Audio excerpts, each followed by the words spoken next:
Donc salut à tous, bienvenue sur ma chaîne YouTube.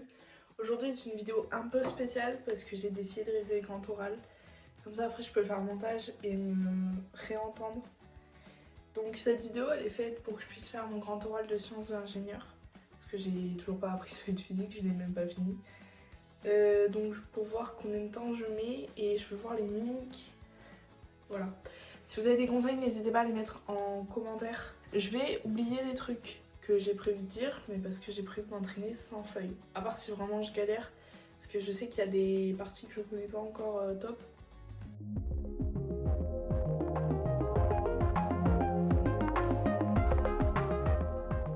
Donc bonjour, je m'appelle Angélique, je suis en terminale générale avec les spécialités physique-chimie et sciences de l'ingénieur. En sciences de l'ingénieur, on a dû réfléchir à un projet avec mon groupe. On voulait un projet porté sur l'humain qui soit utile. On s'est donc posé la question, quelle capacité nous avons en tant qu'être humain qu'on utilise tous les jours.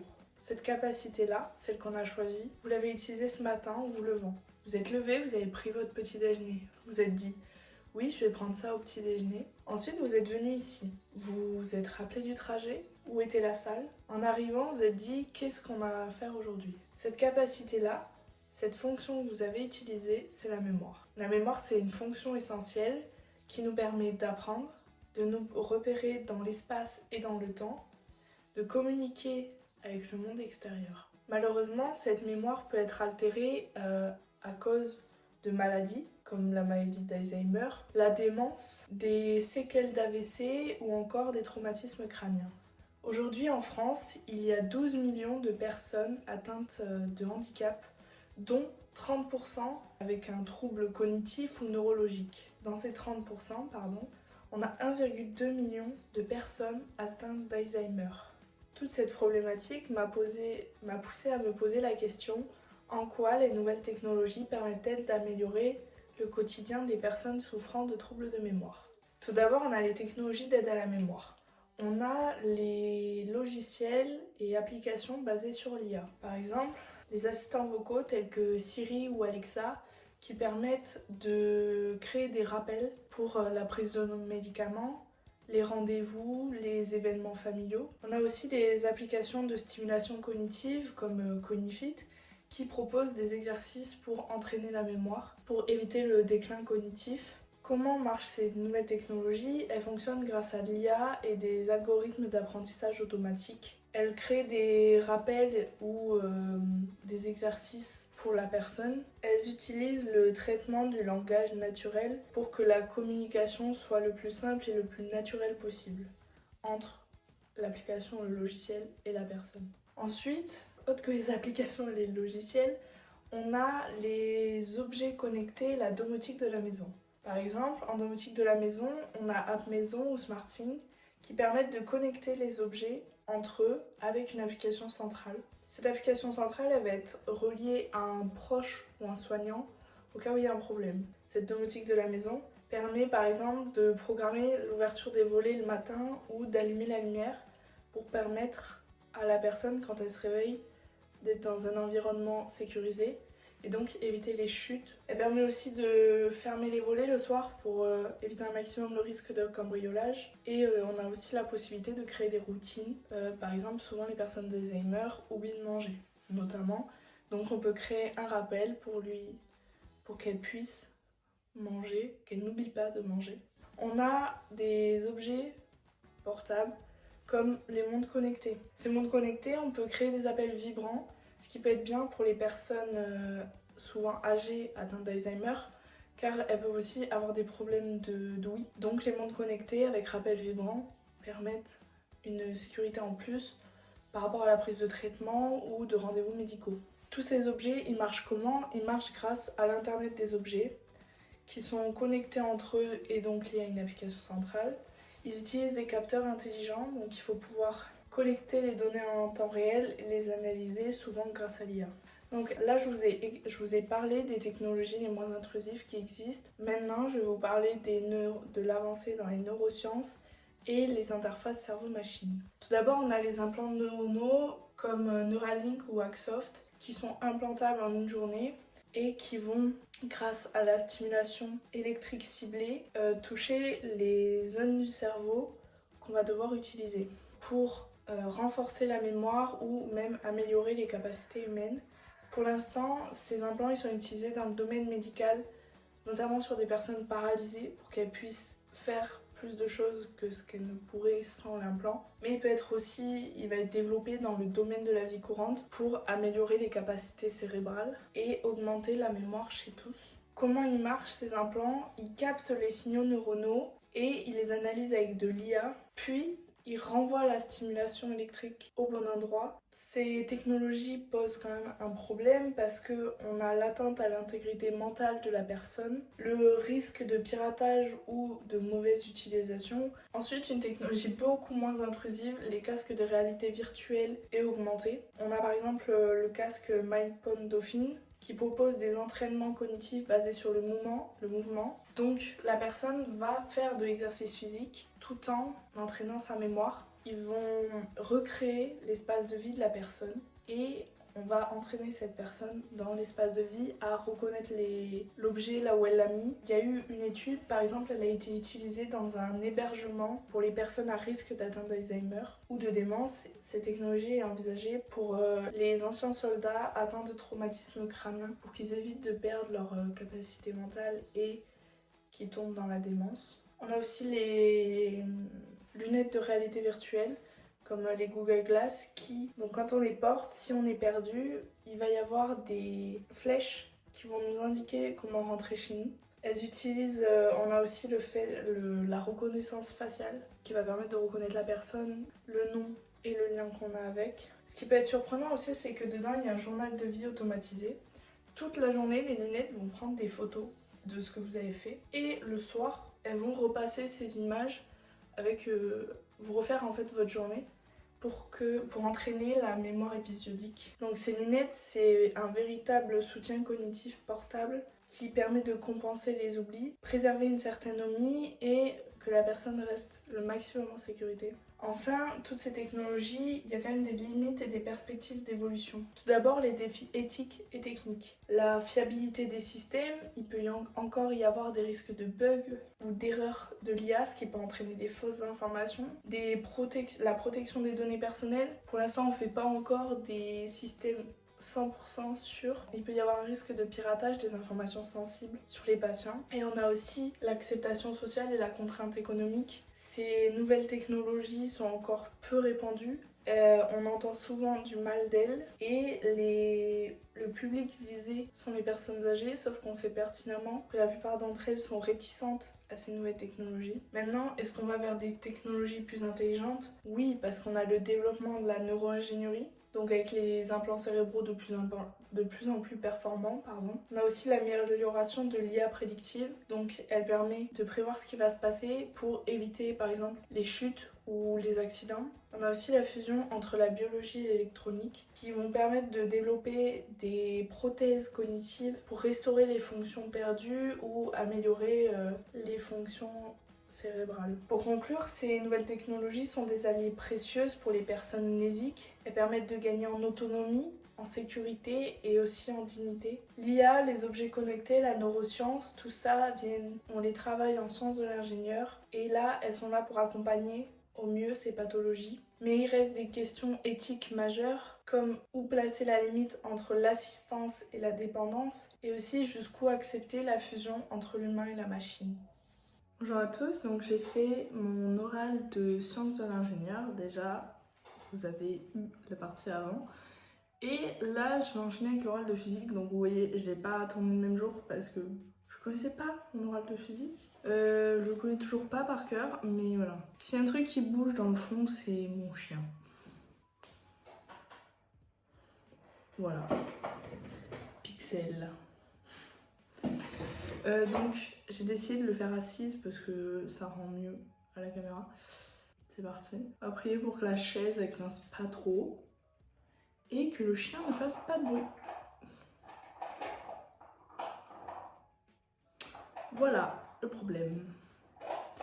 C'est que le chien mange. Donc bonjour, je m'appelle Angélique. Je suis en classe de terminale générale avec les spécialités physique, chimie et sciences d'ingénieur. Aujourd'hui, je vais vous parler de Nous vivons entourés d'objets connectés capables d'interagir avec nous, notamment les enceintes audio qui ont une place importante dans notre vie quotidienne. Elles nous permettent d'écouter de la musique, de téléphoner, de regarder des films. Un geste qui vient naturellement avec, c'est d'augmenter le volume ou le diminuer en appuyant sur un bouton ou avec une glissade de doigts. Ce geste est devenu banal pour pouvoir changer le niveau d'intensité sonore. Le niveau d'intensité sonore va donc varier immédiatement. Ce geste, il cache en réalité une chaîne d'informations variées de plusieurs phénomènes physiques différents. Donc on retrouve des notions fondamentales de physique comme les signaux électriques, les ondes mécaniques, les transducteurs et aussi la relation entre l'énergie, l'intensité et la perception auditive. Ça m'a donc poussé à me demander comment, en appuyant sur un bouton, une enceinte permet d'augmenter ou de diminuer le niveau d'intensité sonore. Pour y répondre, nous allons suivre le chemin de l'information du bouton à l'onde sonore émise. On va aussi, à la fin, observer les effets sur l'oreille humaine. Tout d'abord, le niveau sonore,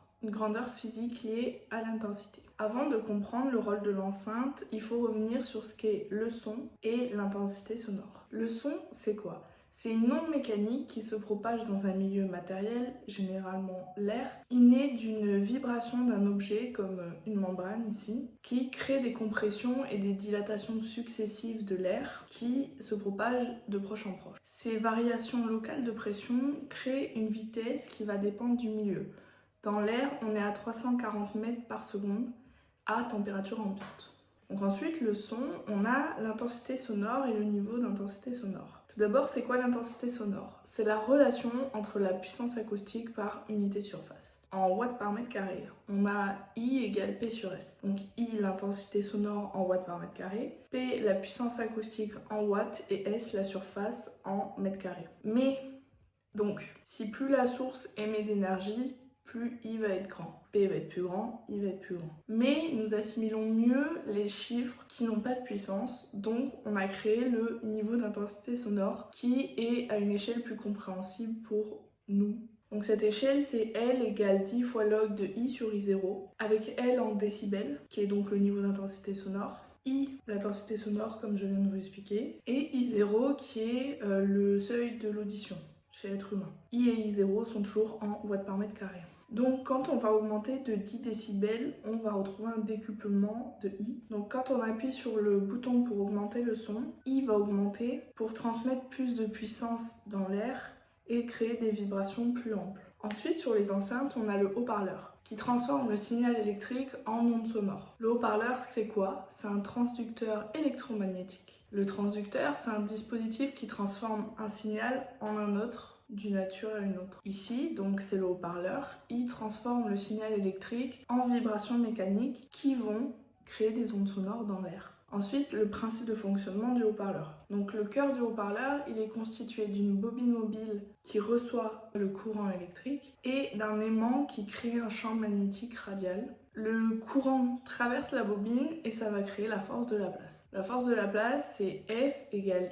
I fois L fois B fois sinus bêta, avec F la force en newton, l'intensité I en ampères, la L en mètres, je sais toujours pas ce que c'est L, et B en T, je sais pas ce que c'est T. Et sin θ, c'est l'angle entre le fil et le champ. Donc cette force, elle va mettre la bobine en mouvement pour entraîner la membrane qui va faire vibrer l'air et donc on émet une onde sonore. Avec cette relation, si I augmente, ça veut dire que F augmente, donc la membrane vibre plus fort et le son va augmenter. Il sera donc aussi plus fort. Mais comment on fait varier I ? Dans un système analogique, la commande de volume est un potentiomètre qui retrouve la forme d'un pont diviseur de tension. Donc ce composant, il ajuste la tension en entrée de l'amplificateur et donc I délivré à la bobine selon la loi d'Ohm. Donc U égale R fois I, avec U qui est la tension issue du pont diviseur de tension, R en ohm qui est la résistance globale du circuit, et I en ampères. Donc avec cette relation, on a I égale U sur R. Quand on tourne le bouton du volume, on modifie la tension en entrée, et donc on va modifier I aussi en entrée, ce qui va créer une modification de la force de la place, parce qu'on retrouve I dans la force de la place, et donc le volume sonore va augmenter aussi. Ensuite, ces signaux qu'on a créés, ils se propagent dans l'air. Donc la membrane en vibration, elle va faire bouger les molécules d'air et créer des ondes de pression qui se propagent de proche en proche. Et l'oreille va capter ces variations de pression comme du son. La propagation, elle dépend de la température, de l'humidité et aussi de l'absence d'obstacles et de réflexion sur un mur par exemple. Donc enfin, on a vu le système du haut-parleur, de comment marche une enceinte, mais il faut faire attention à son utilisation parce qu'il y a des risques liés à une forte intensité sonore sur l'oreille humaine. L'oreille humaine, c'est un récepteur sensible. Elle capte les ondes via l'oreille externe, donc ce qu'on peut voir, l'oreille externe elle va capter l'onde. Ensuite, à l'intérieur, on retrouve l'oreille moyenne qui va transmettre l'onde grâce aux osselets. Et enfin, dans l'oreille interne, on transforme la variation de pression en signaux nerveux grâce aux cellules ciliées dans la cochlée. Les dangers du son fort, donc les cellules ciliées, elles sont sensibles et fragiles. À 85 décibels sur une exposition prolongée, il peut déjà y avoir des dommages sur ces cellules. Donc à plus de 100 décibels, il y a des risques immédiats pour notre audition, même à court terme. Même un concert peut endommager nos cellules ciliées. Et à 120 décibels, on a le seuil de douleur. Les conséquences possibles de la destruction des cellules ciliées, c'est la surdité partielle ou totale, les acouphènes, donc les sifflements dans les oreilles sur long ou court terme, et l'hypersensibilité au son. Ces dégâts, ils sont irréversibles parce que les cellules détruites ne se régénèrent pas. Donc pour conclure, un simple bouton cache une véritable chaîne de transformation physique, énergétique et de traitement du signal. Donc d'abord, la commande électronique ajuste le signal, ensuite on amplifie le courant, et enfin la transformation du courant en vibrations mécaniques qui vont créer une onde sonore plus ou moins intense. Par contre, on a aussi vu les dangers liés à l'intensité trop élevée qui peut détruire les cellules auditives, ce qui souligne l'importance de comprendre la physique pour protéger notre santé auditive. La richesse des sciences physiques permet d'expliquer les phénomènes du quotidien grâce aux chaînes mécaniques, énergétiques et acoustiques. Merci. J'ai pas de phrase de fin, mais on verra demain s'il me dit d'en mettre une ou pas.